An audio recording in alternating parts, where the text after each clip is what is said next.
نماز شب کی پابندی کرنا ہے. آپ کہیں گے کہ بھئی نماز شب کی پابندی، خود نماز شب کے سلسلے میں یہ ہے کہ یہ اس حد تک آپ یہ نہ سوچیں کہ بھئی نماز شب بھی ہو رہی ہے تو گناہ بھی تو مجھ سے ہو رہے ہیں. کوئی بات نہیں، گناہ ہوتے رہیں، نماز شب نہ چھوڑیں. یہاں تک کہ ایک موقع بہت ہی جلد ایسا آئے گا کہ پھر آپ سے گناہ ہوں گے ہی نہیں. نماز شب کے اندر اسپیشل الگ سے پاور ہے کہ یہ گناہوں کو روک دیتی ہے. اور یہ نہیں کہ پہلے گناہ مجھ سے چھوٹ جائیں پھر میں نماز شب شروع کروں گی. نہیں، گناہ انجام، چاہے گناہ پہ گناہ انجام دیے جا رہے ہیں تب بھی آپ کہیں کہ کوئی بات نہیں، میں اس کے باوجود نماز شب نہیں چھوڑوں گی. وہ نماز شب خود اتنی پاورفل ہے کہ گناہ چھوڑوا دے گی. تو نماز شب کے اندر یہ خصوصیت ہے باقاعدہ. اور اس کی جو کاہلی ہے اس کو دور کرنے کا ایک طریقہ علماء یہ فرماتے ہیں کہ انسان قسم کھا لے کہ اگر مجھ سے نماز شب چھوٹی تو اگلے روز میں اس کی قضا انجام دوں گی، اور قسم شرعی کھا کر اپنے اوپر واجب کر لیں. جب دن کے اوقات کے اندر بھی آپ کو جو ہے وہ نماز شب جو ہے وہ پڑھنی پڑے گی تو ایک وقت ایسا لازمی آئے گا کہ آپ یہ سوچیں گی کہ نہیں پھر تو میں کیا فائدہ، جب مجھے دن میں بھی پڑھنی پڑی تو اصل ٹائم جو رات کا وقت ہے میں اسی وقت ہی کیوں نہ نماز شب پڑھ لیا کروں. تو یہ خود بخود آپ رات کے وقت صحیح طور پر بھی نماز شب پڑھنے کی پابند ہو جائیں گی. پورائے صداقت کے نام سے کتاب ہے علماء اور عرفا کے حالات پر. اس میں آیت اللہ علی آقا قاضی کے متعلق یہ بات ملتی ہے کہ آیت اللہ علی آقا قاضی کہ اس زمانے میں جب آیت اللہ علی آقا قاضی نجف میں ہوتے تھے تو ایک شخص تھا وہاں پر جو کہ ایک ڈاکو تھا قاسم نام کا. بہت چور اور ڈاکو، یعنی اتنا خطرناک آدمی تھا کہ لوگ اس کی شکل دیکھتے ہی ادھر ادھر ہو جاتے تھے. اچھا، اب لیکن یہ آیت اللہ علی آقا قاضی سے بڑی عقیدت رکھتا تھا. دیکھیے بہت سے ہوتے ہیں نا، آپ دیکھتے ہیں کہ عالموں کے پاس بھی بہت سے اس طرح کے افراد آتے ہیں جو بدنام ٹائپ کے ذرا ہوتے ہیں. تو بہت عقیدت رکھتا تھا. تو یہ روزانہ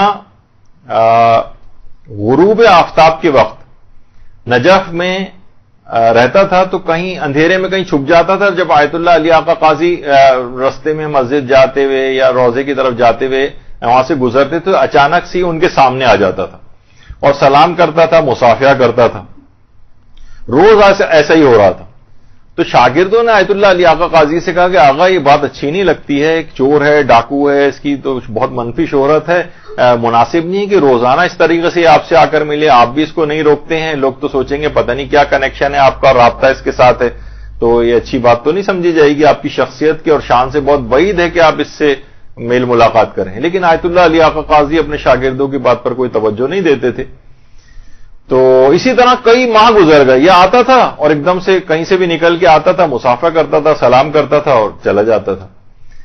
اچھا، آیت اللہ علی آقا قاضی نے اس دوران کچھ نہیں کہا. جب کئی مہینے گزر گئے، دیکھیے امر و نہیں جب بھی انسان کرتا ہے تو اس کے اندر مصلحت سے بھی اس کو واقف ہونا چاہیے. ہماری فطرتوں میں جلد بازی بہت ہے، یعنی ادھر بس ہمیں کوئی چیز پتہ چلی یا پورا زمانہ اس کے اوپر عامل ہو جانا چاہیے.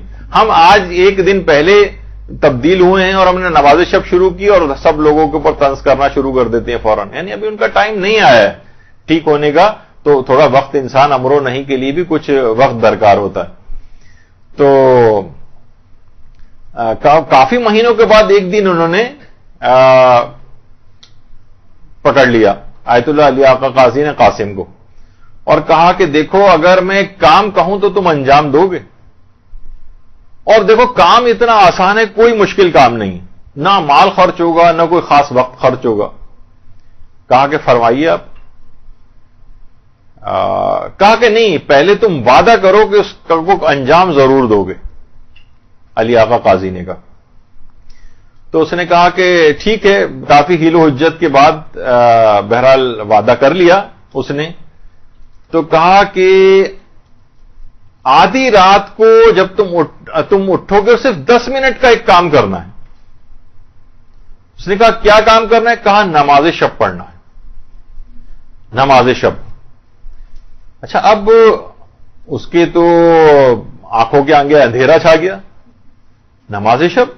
کہا کہ آقا میں تو نماز پنجگانہ تک نہیں پڑھتا، میں اٹھ کے نماز شب پڑھوں گا، اور ہم تو پوری رات عیش و عشرت کے اندر گزارتے ہیں، اب دوستوں کے ساتھ ہلہ گلہ کرتے ہیں، صبح کے وقت کے قریب تو ہم پڑھ کر سو جاتے ہیں، نماز کیسے پڑھوں گا میں؟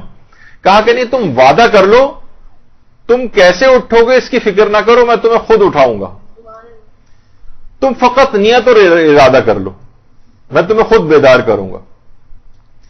اچھا، اب اس نے وعدہ کر لیا۔ اس کے بعد آیت اللہ علی آقا قاضی کے ایک شاگرد سے باقاعدہ نماز شب کا طریقہ سیکھا اور اس کے بعد اپنے گھر گیا۔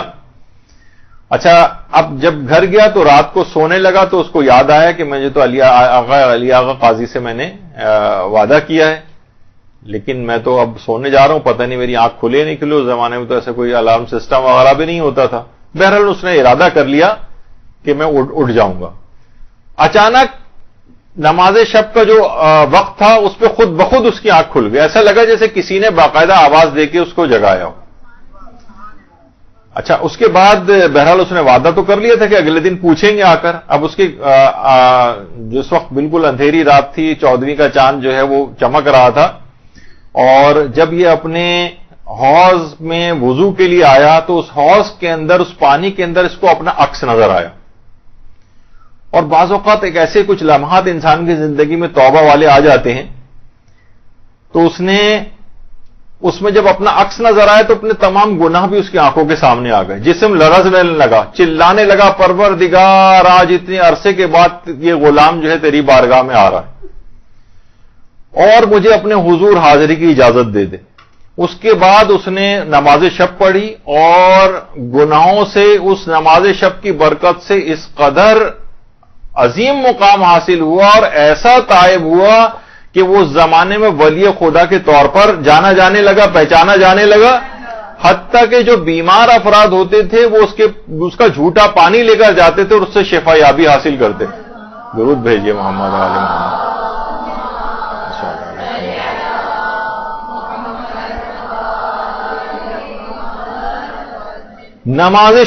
نماز شب نے اس قدر اس شخص سے، جب بھی آیت اللہ علی آقا قاضی فرماتے تھے کہ اگر کوئی شخص دنیا چاہتا ہے تو بھی نماز شب پڑھے اور آخرت چاہتا ہے تو بھی نماز شب پڑھے، دنیا اور آخرت کی ہر خیر جمع ہے۔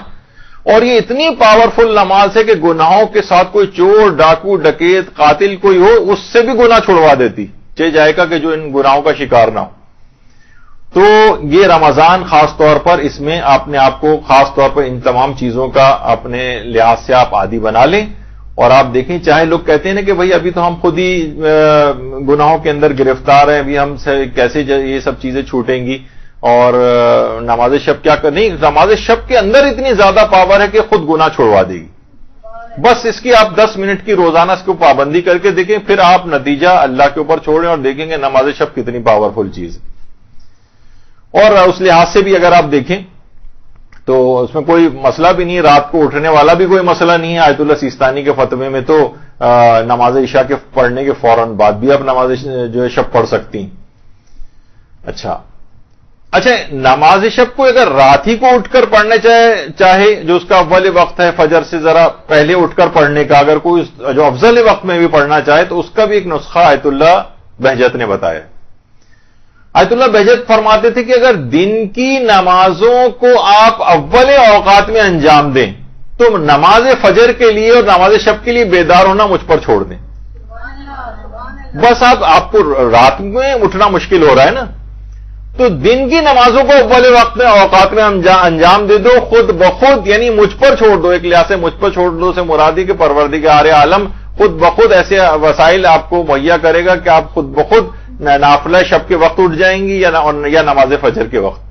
یعنی یہ چیز کوئی کہے کہ نماز فجر پہ مجھ سے نہیں اٹھا جاتا، نماز شب کے لیے نہیں اٹھا جاتا، 10 منٹ پہلے کہیں، اس سے پہلے نماز شب کا فضیلت کا ٹائم ہوتا ہے تو اس سے پہلے، تو دن کے اوقات میں آپ اول اوقات میں دن کی نمازوں کو انجام دیں۔